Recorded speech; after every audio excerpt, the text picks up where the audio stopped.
Nikusalimu katika jina la Yesu asubuhi hii nyingine tena njema. Nikukaribishe kwenye kipindi cha Kifungua Kinywa ili uweze kupata maarifa ambayo yatakufanya kupiga hatua kimwili na kiroho. Leo utajifunza juu ya somo linalosema nini kinachoongoza maisha yako. Imani utakuwa nasi hadi saa 4 kamili asubuhi ambapo itakuwa ni tamati ya kipindi. Mimi naitwa Tekla Elias. Nikukumbushe tu taratibu kwenye madhabahu ya ukombozi na urejesho siku ya Alhamis saa 8:30 mchana kutakuwa na ibada ya maombi na maombezi. Tunakukaribisha kuanzia muda huo. Mtu wa Mungu, shalom. Shalom, shalom. Karibu. Asante. Kwanza namshukuru Mungu ambaye ameniamsha na kuniinua kutoka katika hali ya kuzimia. Maana tunapokuwa tumelala ni kama tumezimia, lakini kwa kuwa sisi ni vyombo vya Mungu ambavyo vinahitaji kutumika, nimewekewa mafuta, oili, betri na chaji, basi nimewekwa ufunguo na kuwekwa gia ili niweze kuanza safari. Mwana wa Mungu, maisha yetu yanamtegemea Mungu ambaye ametutengeneza sisi, ametuumba sisi, ametufanya sisi. Kwa hiyo tuna kila sababu ya kumshukuru, na una sababu ya kujisifu kwa lolote lile. Una sababu, na wala huwezi kujisifu kwa lolote lile. Basi niende nikamshukuru Mungu. Mungu Baba unayeishi na kutawala kwenye enzi yako, kwenye mamlaka yako, ukiwa umeketi kwenye kiti chako cha enzi. Wewe ambaye ukaribiwi na uovu, usogeleki na mwanadamu mwenye mwili au mwenye nyama. Wewe ni mtakatifu, unayezungukwa na utakatifu na utukufu. Majeshi ya mbinguni, wazee 24 na wale wenye uhai 4 waliokuzunguka ni watakatifu, na malaika ni watakatifu. Sisi tumezaliwa kwa njia ya imani katika Kristo Yesu, tukaoshwa, tukatakaswa kwa maji na kwa damu ya Yesu Kristo aliyetoa uhai wake ili sisi tupate kuishi, tuliokuwa tumehukumiwa kufa lakini tukahesabiwa haki kwa njia ya imani katika Kristo Yesu. Baba wa mbingu na nchi, ninazidi kukushukuru kwa uaminifu wako, wema wako na fadhili zako ni nyingi, tena ni za milele.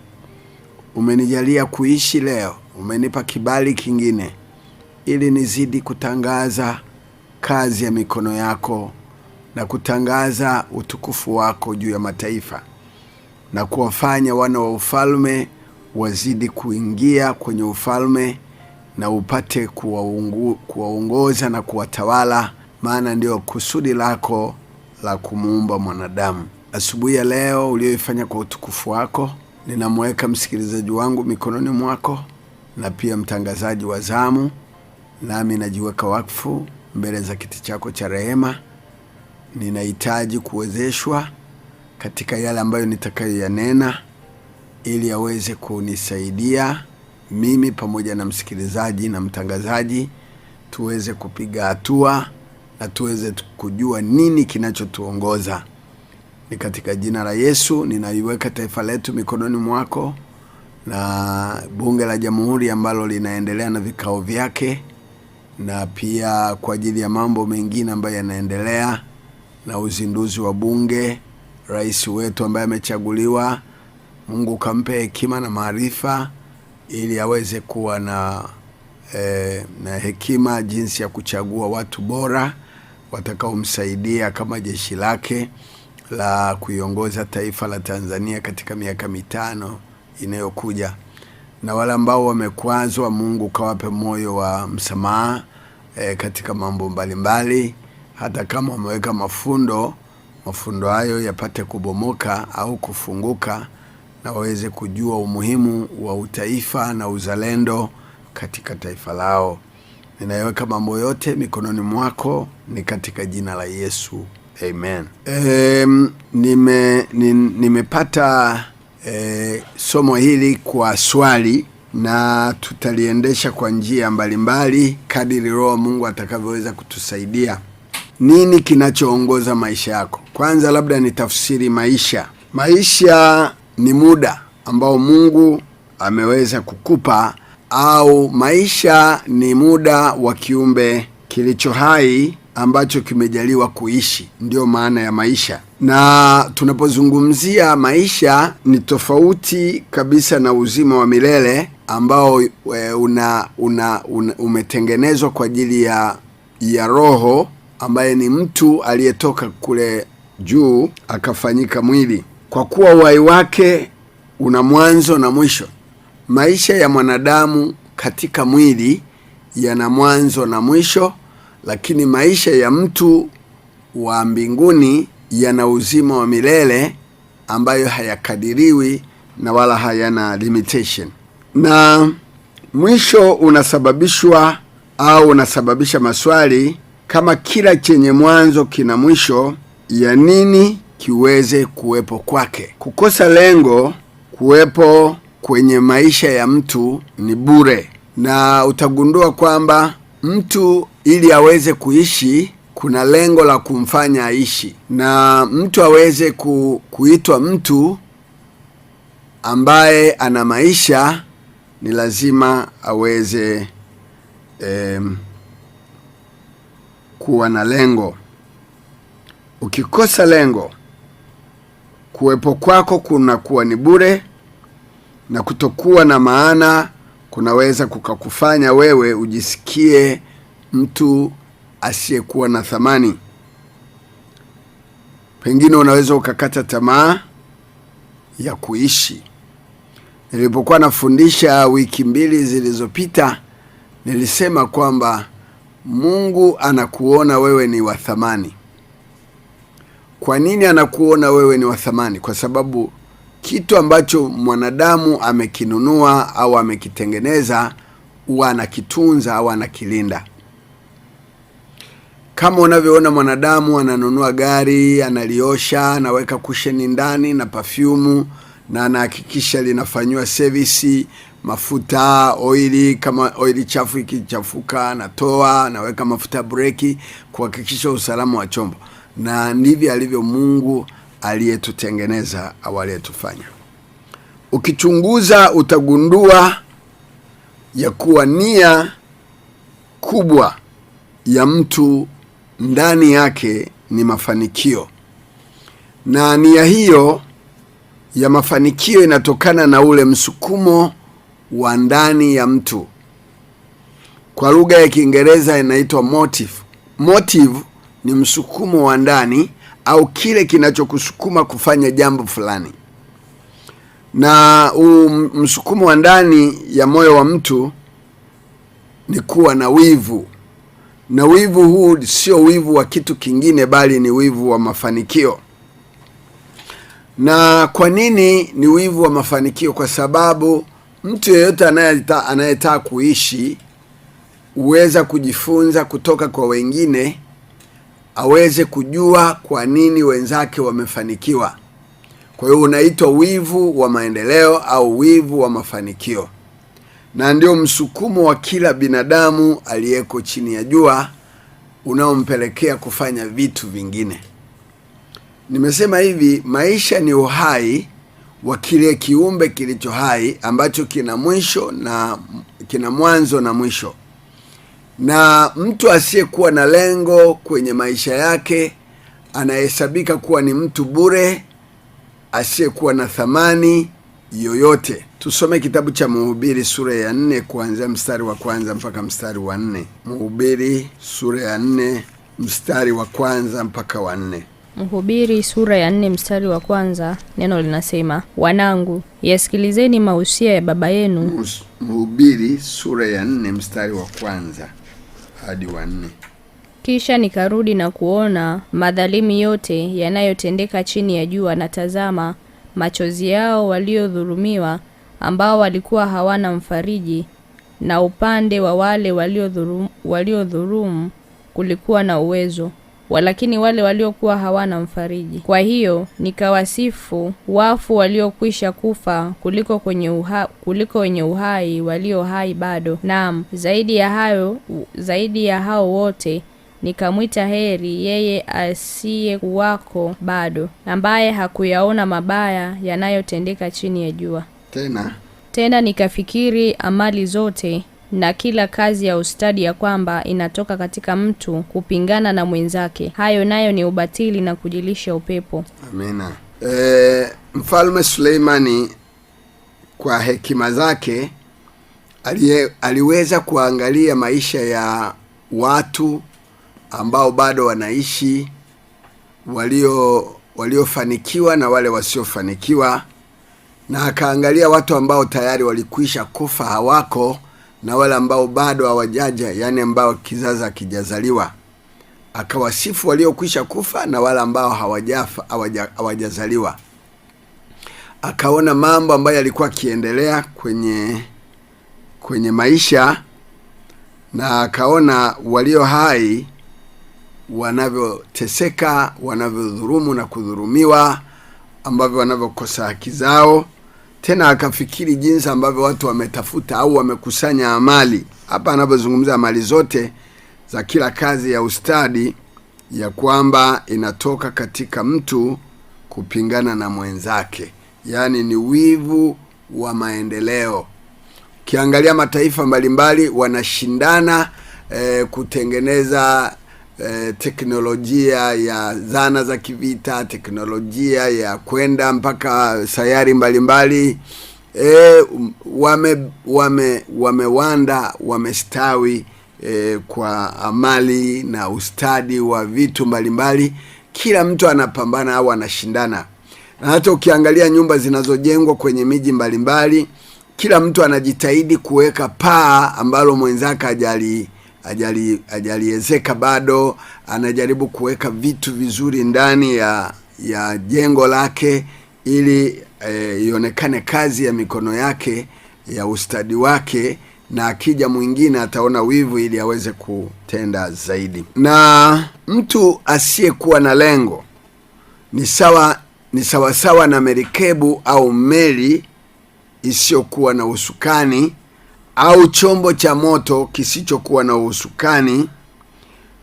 Ni sawa na mtu aliyepotea njia na asiyejua pa kwenda, na huyu mtu anaitwa mtu bure au kabwera.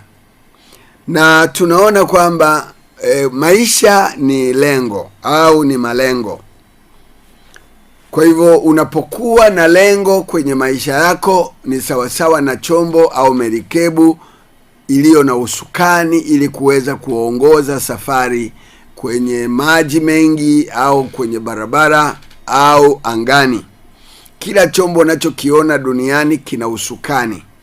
Kwa hiyo maisha ndio yanayoongoza mtu ili aweze kutafuta maendeleo au kuwa na wivu wa maendeleo au mafanikio, kwa sababu usukani wake ni maisha, kwa sababu ana mwanzo na mwisho. Nimeuliza nini kinachoongoza maisha yako, na nitaweza kuchambua vitu mbalimbali ambavyo vinaweza vikawa vinaongoza maisha yako, na wewe utajipima ni kitu gani kinachokuongoza.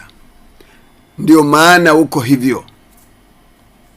Maisha ya kila mtu hapa duniani yanaongozwa na kitu fulani. Wewe unafahamu kinachokuongoza. Pili, ninauliza swali, je, ni nguvu gani inayoongoza maisha yako? Pengine zinaweza zikawa ni nguvu za mapepo, nguvu za majini, nguvu za shetani, au nguvu za Mungu. Sasa hivi unaweza ukaongozwa na matatizo. Kwa hivyo hiki ndicho cha kwanza ambacho ningependa ujue. Maisha yako yanaongozwa na kitu fulani. Pengine maisha yako yanaongozwa na matatizo. Na watu wengi wakiamka asubuhi wanaanza kutafakari matatizo ambayo walionayo. Kwa hiyo ndio unaokuwa usukani wake, ndio yanakuwa maisha yake ya kuongozwa na matatizo. Kwa sababu hauwezi kumwamulia mtu aishi maisha ambayo wewe unayataka, lakini mwenyewe anajiongoza kwa kuongozwa na matatizo. Kuna mwingine anaongozwa na misukosuko. Kukicha tu anasema limenichwea. Umeona? Kwa hivyo akiamka anaanza kuwaza jinsi ambavyo misukosuko alionayo jinsi itakapompelekea kula anakotakiwa kwenda. Kuna mwingine anaongozwa na changamoto kwenye maisha. Kwa hivyo matatizo, misukosuko, changamoto, yaani hilo ndio fungu lake, ndio maisha yake. Kila akiamka yeye ni moto unamwakia, yeye ni kuwaza mapambano, jinsi gani ataweza kupambana. Na ndio maana tumesoma kitabu cha Mhubiri, anasema yote ni ubatili, mwanadamu kushindana na mwenzake au kupingana na mwenzake. Tumeona hapa kwenye kampeni zilizopita watu waliongea kwamba leo itakuwa ina hivi na hivi na hivi, lakini wakashindwa. Na tukaona watu ambao wameongozwa na matatizo, wameongozwa na misukosuko, wameongozwa na changamoto, sio rahisi kukubali matokeo, sio rahisi. Kila mtu anajaribu kutafuta njia ya kuweza kuishi. Kuna mwingine anaongozwa na msukumo fulani, na huu msukumo ambao nimetangulia kusema ni msukumo wa ndani ya moyo wa mtu, ili aweze kuwa na wivu wa mafanikio, sio wivu wa kitu kingine. Na ukichanganya wivu wa mafanikio na kitu kingine, sasa wewe unakuwa ni matatizo. Yaani wewe unaitwa baba matatizo, mama matatizo. Na mwingine anaongozwa na kalenda. Huu ni mwaka wa 2020 au 2020. Sisi tulipokuwa tunamuomba Mungu atuambie mwaka huu utaitwaje, tukasikia ni mwaka wa kushangaza. Ni kweli ni mwaka wa kushangaza, kwa sababu matukio ambayo hajawahi kutokea toka mimi nimezaliwa sijawahi kuyasikia. Vimbwanga, vituko, vingi ambavyo vimeweza kutokea kwenye maisha ya mtu. Kwa hiyo tunaona kalenda inaweza ikakuongoza. Ukiamka asubuhi, msaafu wako ni kuangalia tarehe. Leo tarehe ngapi? Kwa hiyo unaanza kusoma nyota inayokuongoza kwamba nyota ya bahati, sijui nyota ya nini, unapotoka ufanyeje. Kwa hiyo unaongozwa na kalenda. Na kuna wengine wanaongozwa na tarehe ya mwisho wa kitu fulani kwenye matukio. Kwa hiyo akifika tarehe fulani, pengine alizaliwa siku ya leo, na wengine sasa hivi wako wanatafuta keki au toka jana wameziandaa, wanapanga mahali gani wataenda kufanya sherehe. Kwa hiyo yani maisha ya mtu yanaongozwa na vitu vya kawaida kwenye maisha yake. Na unaweza ukaongozwa na kumbukumbu za jambo fulani. Kwa mfano hapa Tanzania huwa tuna siku za kitaifa, na kuna watu ambao wanaishi kwenye hizo kumbukumbu na wanaangalia hayo makumbukumbu, kwa hiyo ndio yanakuwa maisha yao. Na kuna wengine wanaongozwa na historia ya kitu fulani ama tukio linaloweza kuumiza mioyo yao. Ikifika wakati ambapo labda mama yake alifariki, basi ndio uchungu anaanza kulia, au baba yake au mpenzi wake, mume wake, mke wake. Kwa hiyo maisha yake yanaongozwa na majonzi au vitu vinavyoumiza kwenye moyo wake. Kuna wengine anakumbuka siku ambayo pengine aliachwa na mume, ameandika kabisa kwenye notebook. Akifika tarehe hiyo, siku hiyo anavurugika, na watu wote hataki kuwaona wala kuwasalimia, kwa sababu na wao wanaonekana kama wanahusika kwenye maumivu yake. Kwa hivyo usiishi kwa sababu ya matukio au kumbukumbu, kalenda, tarehe au changamoto au matatizo au msukumo. Na tunaona wengine wanaongozwa na hofu. Kwa hiyo kitu chochote ambacho kinakuongoza, umeamka asubuhi, na ninataja vitu ambavyo vinakuongoza ili ujikosoe, ujisahihishe. Kwa hivyo kama unaongozwa na hofu, ujue ndio maisha yako. Kama unaongozwa na habari mbaya, ujue ndio maisha yako. Kama unaongozwa na imani ya ndani inayohusu ufalme wa Mungu ambayo ndani yake ina uzima wa milele, ujue kwamba utapata mafanikio ambayo Mungu ameyakusudia kwa ajili yako. Na tutaona mambo kadha wa kadha katika kitabu cha Isaya sura ya 43 mstari wa 18. Isaya 43 mstari wa 18. Msiyakumbuke mambo ya kwanza, wala msiyatafakari mambo ya zamani. Endelea mpaka mstari wa 19. Tazama, nitatenda neno jipya, sasa litachipuka. Je, hamtalijua sasa? Nitafanya njia hata jangwani na mito ya maji nyikani. Haleluya. Msiyakumbuke mambo ya kwanza. Wewe unakumbuka ulivyoachwa na mume wako, unakumbuka ulivyoachwa na mchumba wako, unakumbuka ulivyozalishwa, unakumbuka ulivyokataliwa, unakumbuka kila kitu kibaya unakumbuka. Kuna wengine wana notebook, wana diary za kuandika makosa ya waume zao. Hawafuti hata message walizotukanwa, wamezishikilia. Usiyakumbuke mambo ya kwanza, wala usiyatafakari mambo ya zamani. Ukifanya makosa hayo, ndiyo yatakayo kuongoza maisha yako na ndiyo yatakuwa maisha yako. Mungu anasema, tazama nitatenda jambo jipya. Atatenda neno jipya, sasa litachipuka. Je, hamkulijua sasa? Nitafanya njia hata jangwani na mito ya maji nyikani. Huyo ni Mungu anayetenda mambo mapya. Yaani ni Mungu ambaye ni mtaalamu au bingwa wa kutengeneza mwanzo mpya wa kila kiumbe kinachoishi. Na kwa kuwa tunaonywa kutokumbuka mambo ya zamani. Mfano, leo tumemaliza uchaguzi. Yaani kuna watu bado wameshikilia mambo ya uchaguzi. Sasa hivi tumeishaanza mwanzo mpya wa maisha. Tunaendelea na maisha mengine. Mungu ameisha tutengenezea mwanzo mpya. Wewe umeshikilia jinsi ulivyokuwa unatukana kwenye kampeni. Na wakati mwingine unaweza ukawa unaona watu wanakufukuza, watu wanataka kukuua. Yaani nilishafundisha hivi, ukianza kuona watu wanasema wanataka kukuua, au unaona watu wanataka kukuua, tayari wamekwisha changanyikiwa.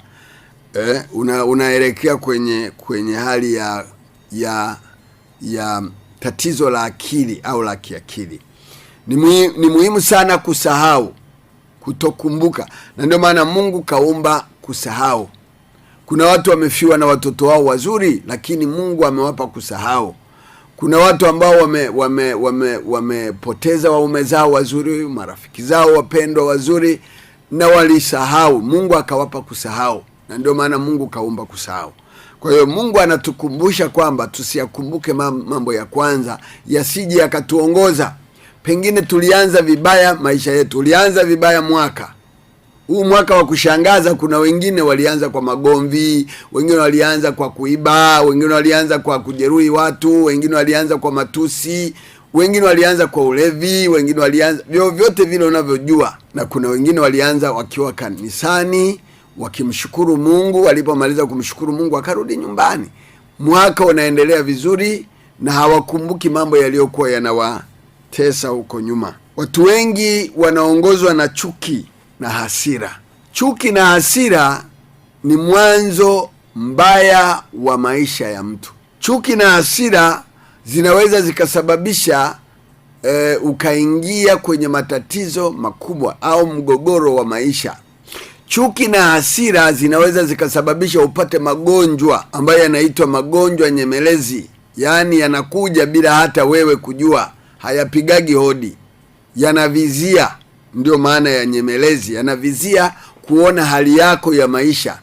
Maana hali ya maisha ulionayo ndio inayochangia afya yako. Kama wewe unaishi kwenye mambo yaliyopita, basi hata magonjwa yatakukumbusha kizazi kilichotangulia kilibeba magonjwa gani na kiliweza kumalizwa na magonjwa hayo. Na watu hawa wanaweza wakashikilia maumivu au machungu bila kuyaacha au kuyaachia, ili usije ukawa mgonjwa wa magonjwa nyemelezi au yale yanayovizia kumpata mtu ambaye amebeba chuki, amebeba maumivu, amebeba machungu.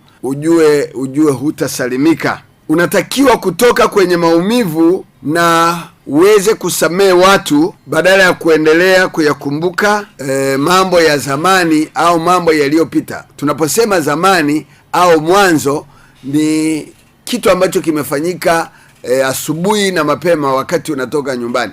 Pengine mpangaji mwenzako alikuchelewesha kwenda toilet, akakaa toilet humo anachati na simu, hajui kwamba kuna wengine wanahitaji kujisaidia. Sasa wewe unabeba uchungu huo na maumivu hayo unakuja nayo kazini. Usibebe jambo lolote ambalo limekukwaza likasababisha maumivu au chuki kwenye moyo wako. Na ukiona unakwazika kwenye miji ya watu, katafute kiwanja Rugera kule, bado viwanja vipo bei ndogo. Ndio maana unakuta watu tunajengaga nyumba za kwetu, sio kwamba tuna pesa. Ili ukwepe sasa zile lawama, uwe na ka self container kako ndani, una kachoo na kabafu kako, kiogo na toko, unavaa unaondoka. Ndio maana ili uwe na wivu wa maendeleo, ili yawe maisha yako ya kusonga mbele kwenye maisha, ni lazima uweze kukataa kushikilia maumivu. Badala ya kutoka katika maumivu kwa kusamehe, usiendelee kuyakumbuka mawazo yako au katika mawazo yako. Usiweke kitu chochote ambacho kinaweza kikavuruga akili yako, moyo wako. Watu wengine wanaongozwa na chuki, na chuki hii wanaitunza ndani ya mioyo yao, na wanaweza wakapata athari ya hiyo chuki au uchungu ukawalipukia wenyewe au ukawalipukia watu wengine. Ukiona mtu hapendi kusamehe, yuko tayari kulipiza kisasi, anasema mimi nitaenda mahali nijiandae kwa ajili ya kuja kulipiza kisasi, ujue huyo mtu kaishaumia. Shaumia kabisa. Kwa hiyo ni vizuri wana wa Mungu tuwe makini sana na maisha yetu. Mara nyingi ninapokuwa nafundisha, Roho wa Mungu anakuwa naonya, na pengine inaweza ikakutokea baadaye unaweza ukanichukia usema huyu bwana alikuwa anasema hivi. Mimi lengo langu ni kujenga, lengo langu ni kuleta pamoja, lengo langu ni kukusanya ili tuwe kitu kimoja, na Mungu aweze kuamuru baraka katika hali ya umoja. Tusije tukaongozwa na maisha ambayo yanaongozwa na vitu ambavyo nimetangulia kuvisema. Na ndio maana unakuta watu wengi wamekosa amani mioyoni mwao kwa sababu ya chuki, uchungu, na huo uchungu unaweza ukawalipukia watu wengine ambao wahusiki.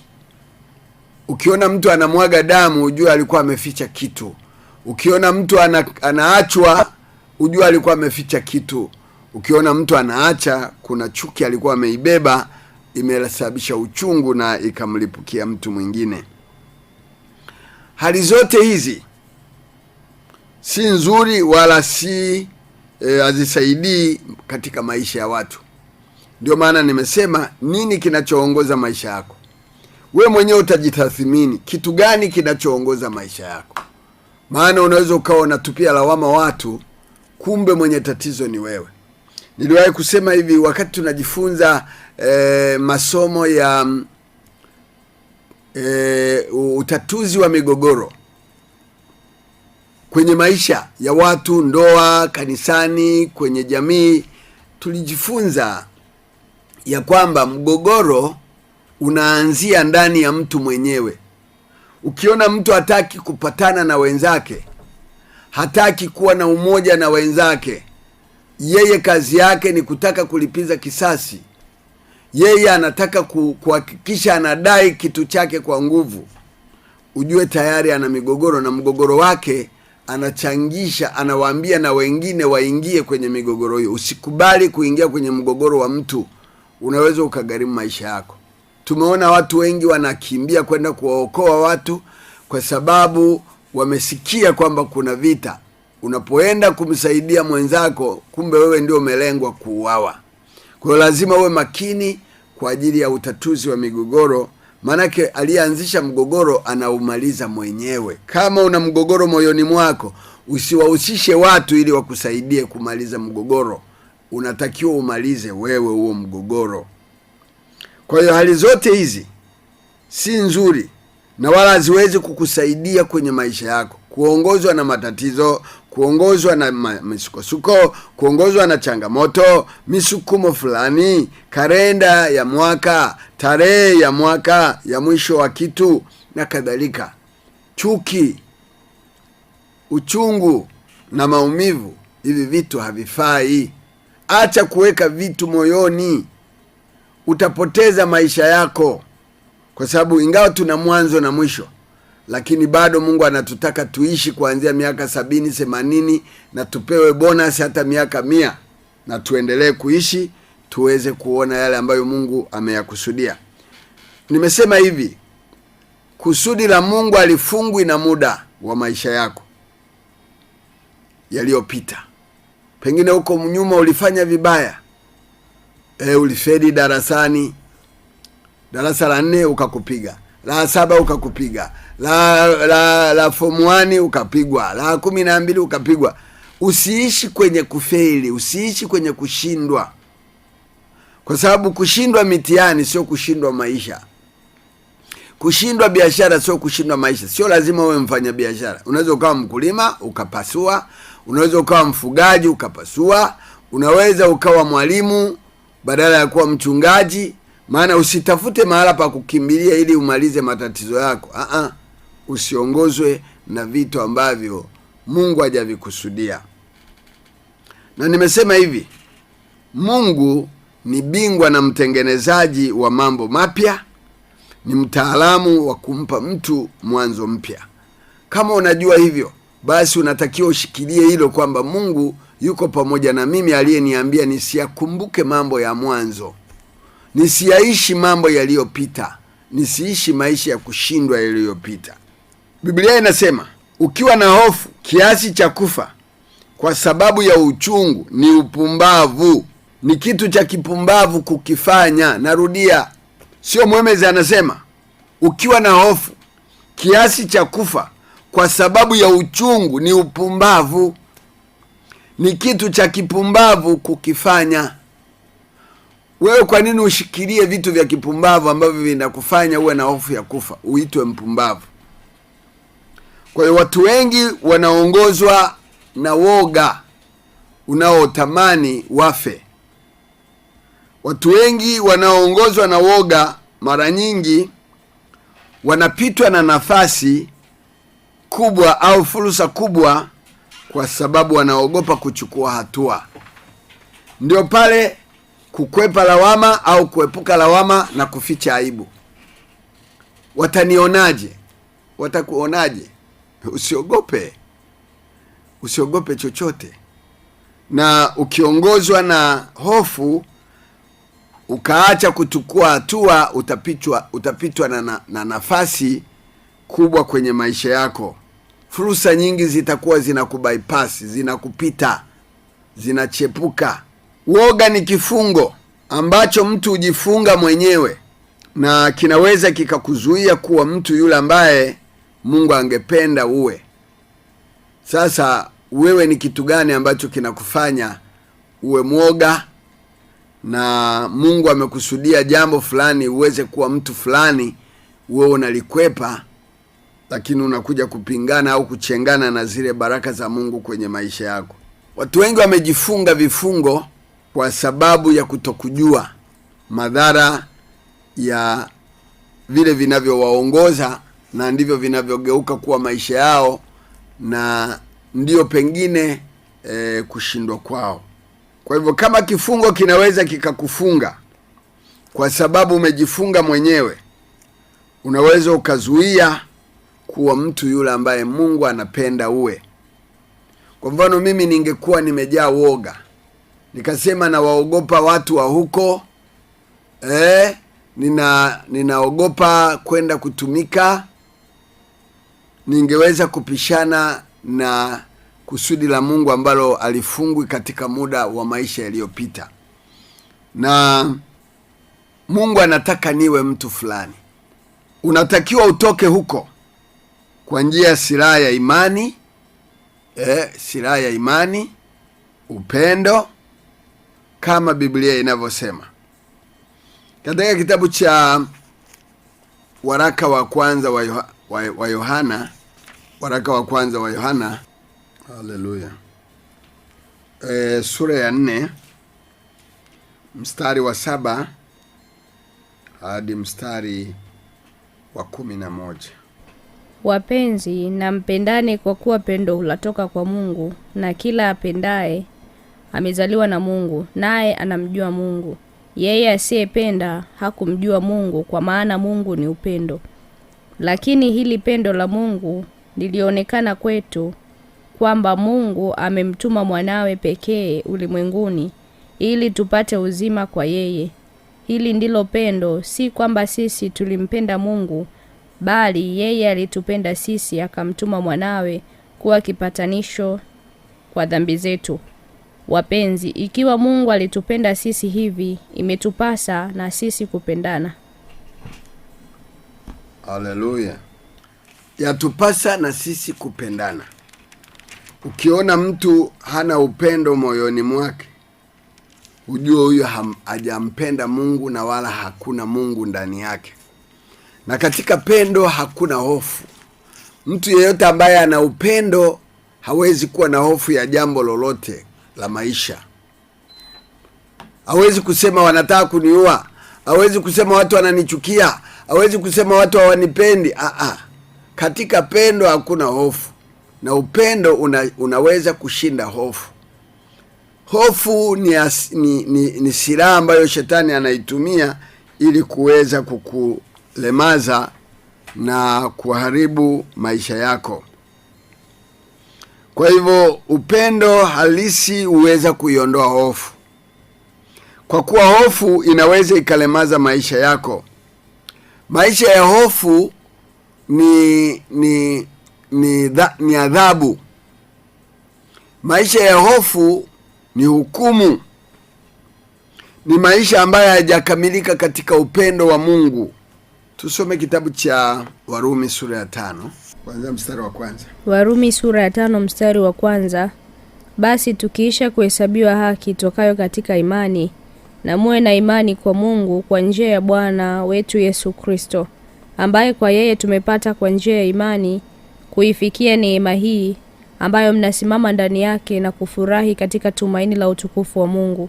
Wala si hivyo tu, ila mfurahi katika dhiki pia, mkijua ya kuwa dhiki kazi yake ni kuleta saburi, na kazi ya saburi ni kuleta uthabiti wa moyo, na kazi ya uthabiti wa moyo ni tumaini, na tumaini halitahayarishi, kwa maana pendo la Mungu limekwisha kumiminwa katika mioyo yetu na Roho Mtakatifu tuliyepewa sisi. Kwa maana hapo tulipokuwa hatuna nguvu, wakati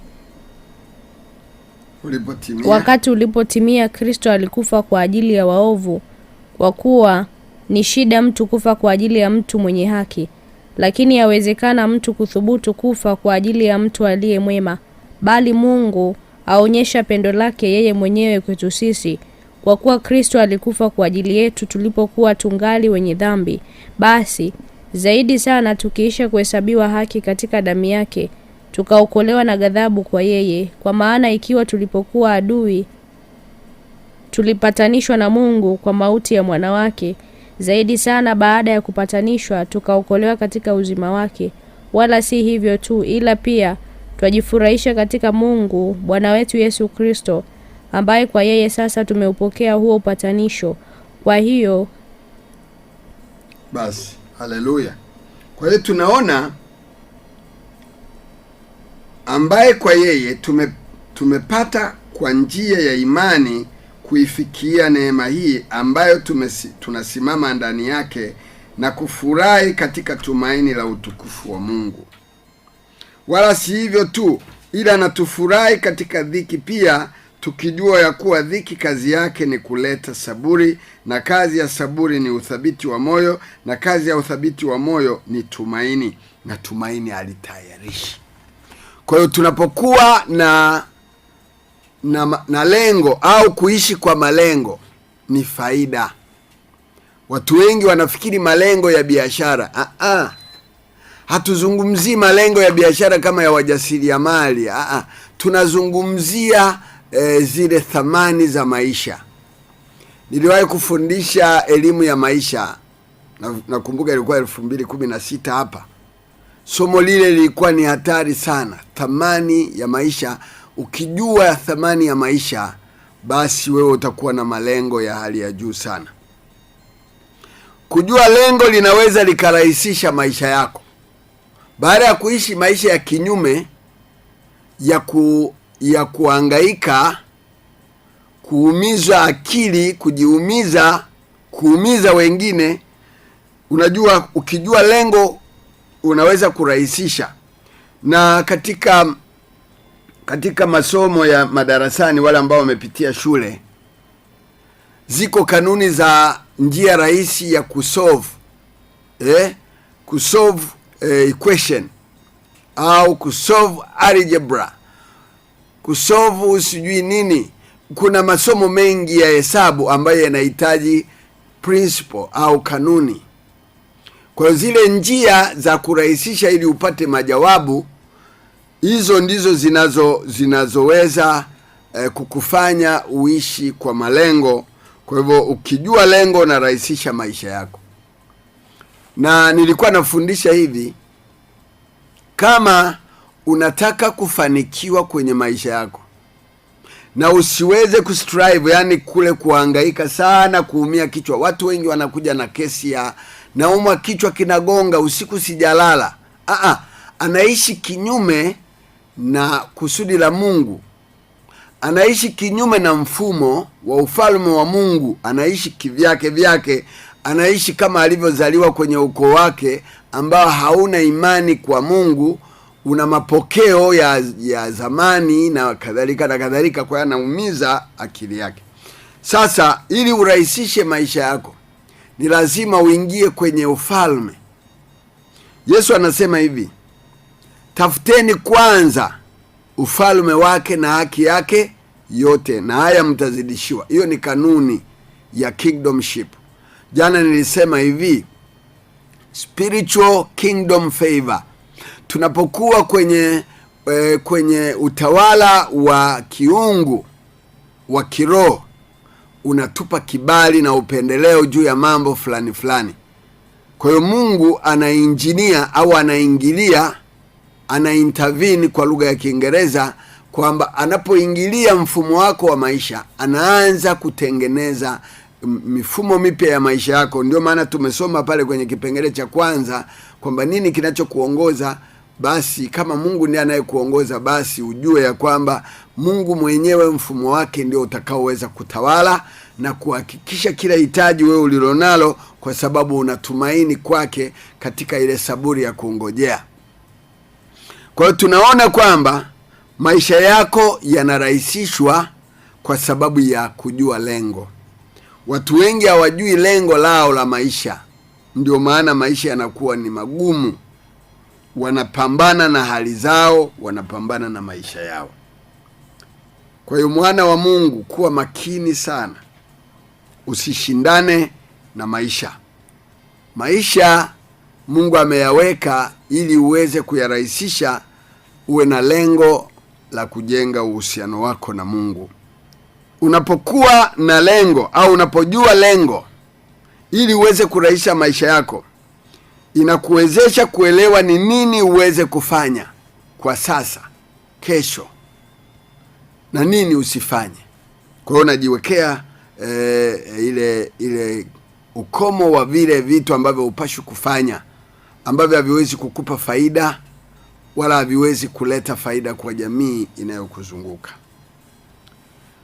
Ukiishi kwa kuongozwa na malengo ambayo yanazalishwa na mahusiano yako na Mungu, yanakuwa ni maana halisi na unakuwa umerahisisha maisha au uhuru wako wa maisha. Unapoongozwa na malengo, unaweza ukaishi maisha rahisi yenye ratiba iliyopangwa kwa busara. Na niliwahi kufundisha nikasema, Mungu ndiyo chanzo cha mema yote kwenye maisha ya mtu. Kama unaishi kwa kupambana, kuna watu wanapambana, utapambana mpaka ufe ukiwa maskini.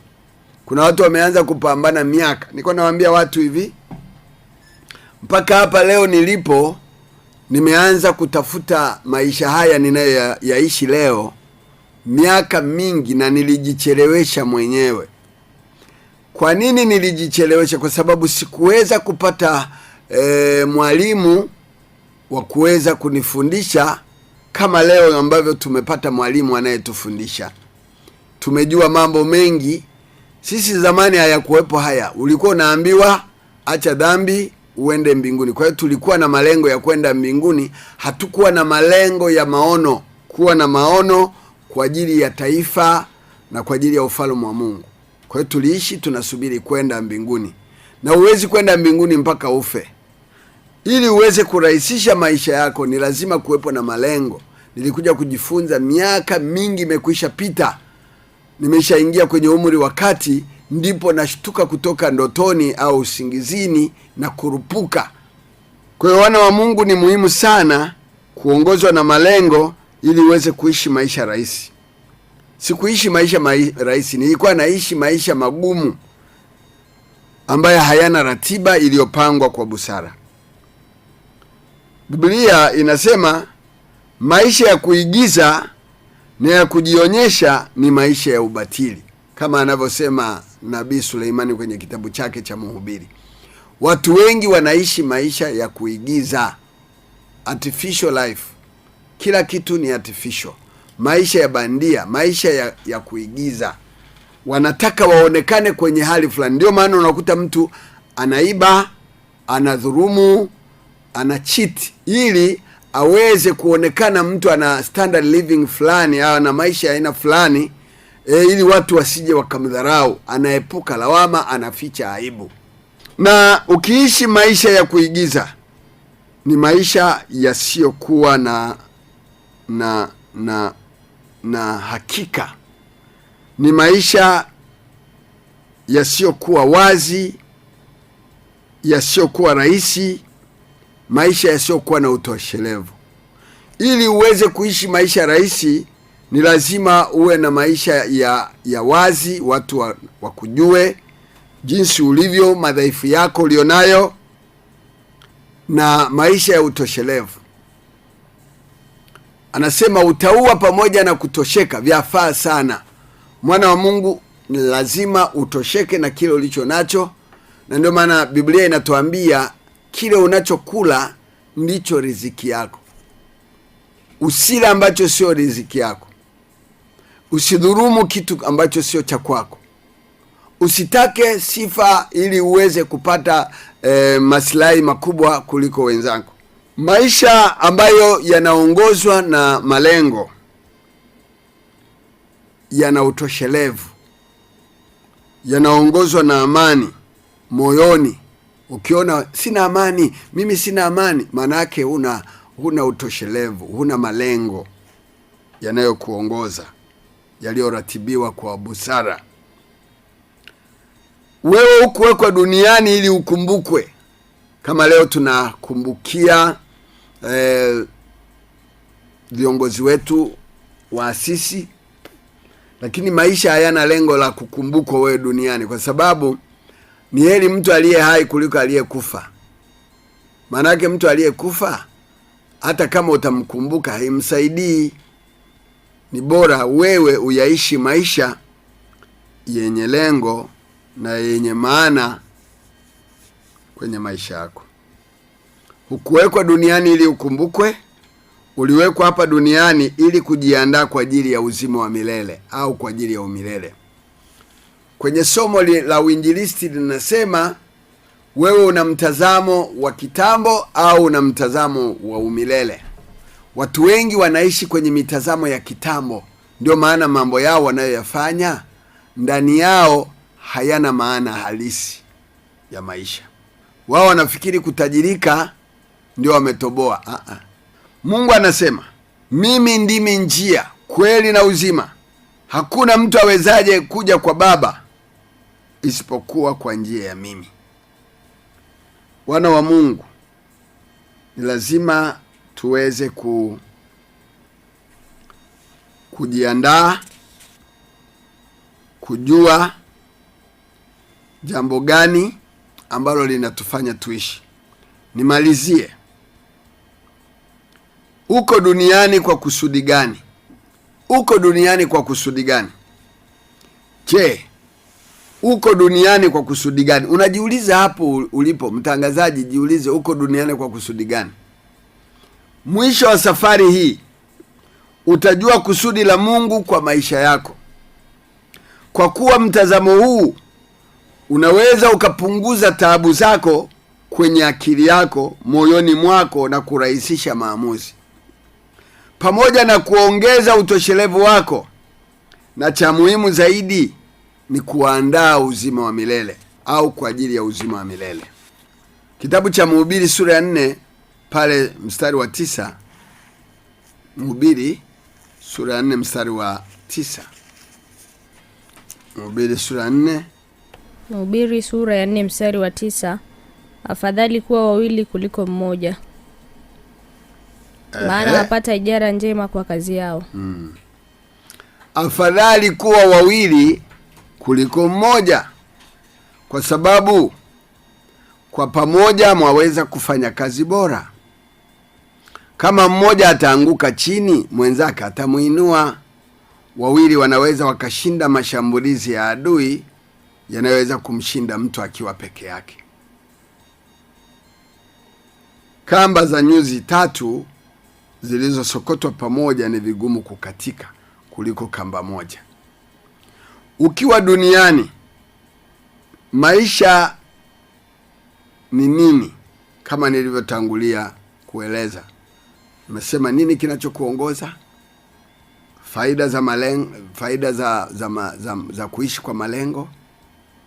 Na nimeona hapa mwisho nilikuwa nazungumzia uko duniani kwa kusudi gani. Maisha yanategemea vitu gani? Maisha ni vitu, ni mfu kama kisiki.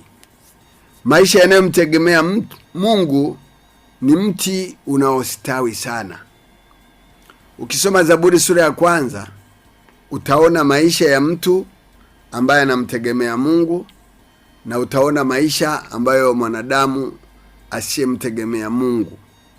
Na ukienda Yeremia sura ya 17 mstari wa 5 hadi wa 8 utagundua ili uweze kuishi maisha rahisi, maisha yenye maana, maisha yenye mafanikio, ni lazima uweze kumtegemea Mungu.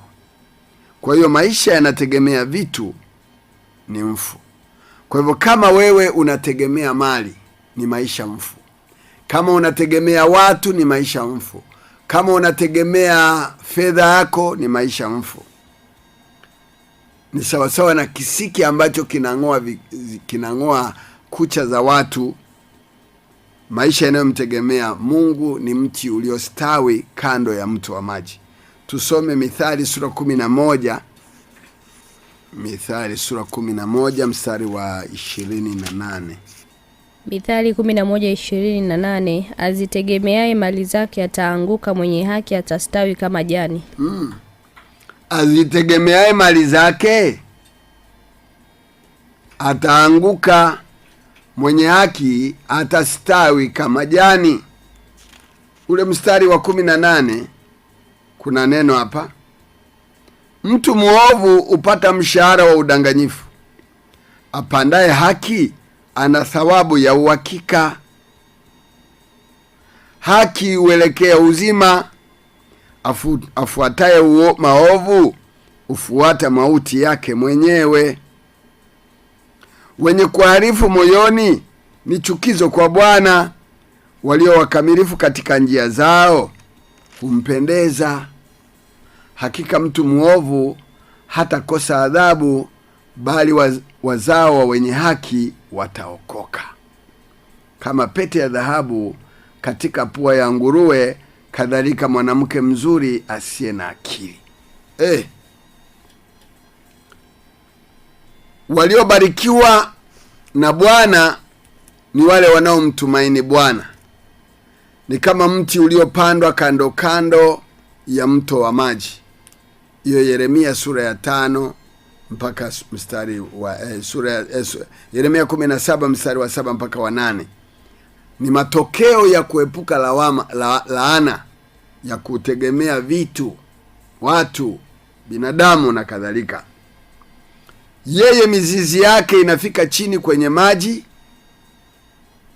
Ni miti kama hiyo ambayo haiwezi kusumbuliwa na joto au kiangazi au ukame. Majani yake ni mabichi na hudumu kuzaa matunda mazuri. Ndio maana ya wewe kuishi kwa kusudi. Haleluya. Mungu akubariki.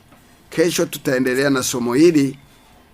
Tutaona ni jambo gani ambalo unatakiwa ufanye ili uweze kuwa na ustawi mwema katika maisha yako. Nini kinachoongoza maisha yako? Nafikiri umejua na umepata faida ya kuanza upya, kwa maana Mungu ambaye ni bingwa na mtaalamu wa kuanza mambo mapya au kutengeneza mambo mapya na kuanzisha mwanzo mpya. Kwa hiyo Mungu akubariki na Mungu atubariki sote. Tukutane majira ya mchana kwenye kipindi cha semina ya maombezi. Usiache kuja. Kuna vifungo ambavyo viko ndani, na leo tutaomba kulingana na jinsi ya vile vinavyokuongoza viweze kukusaidia utoke hapo ulipo.